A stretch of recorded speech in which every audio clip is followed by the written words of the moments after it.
Thank you, Mr. President. I rise to offer my no vote explanation, and I ask that my remarks be printed in the Journal. Without objection, so ordered. Thank you. I rise to explain my no vote on this bill because I came to this chamber with education, public education, as my top priority. And this bill does not make education a top priority in this state. Education is the bedrock of our economic development and our future prosperity here in Michigan. We've heard how important it is to teachers and to families. We've heard from educators who are saying we're not doing enough. We've also heard from business leaders who say that they can't find talented employees and they want Michigan to be a top 10 state in public education.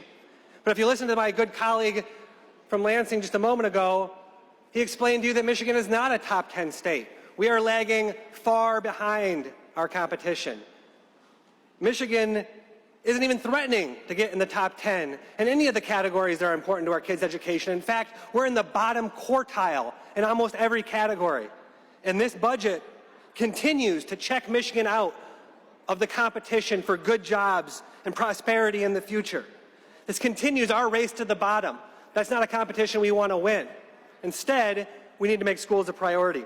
Now, K-12 schools in this budget are going to get about 25% less money in inflation-adjusted dollars than they were getting 15 years ago, when our schools were already struggling to compete.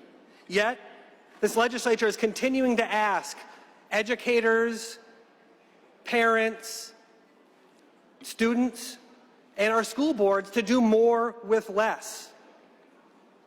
So I think it's time that the legislature stop taking credit for the sunrise. Of course, the budget's a little bit higher than it was last year, but we continue to fall behind. Costs continue to go up. And there's a great proverb many of you have probably heard before, and it goes like this. A society grows great when old people plant trees whose shade they will never sit in. It's time that this legislature get wise. We need to start planting trees. We need to start building our economic future, building for future prosperity. And this budget continues the pattern of checking Michigan out of the competition for innovation and good jobs of the future. I think it's a mistake, and I'll be voting no.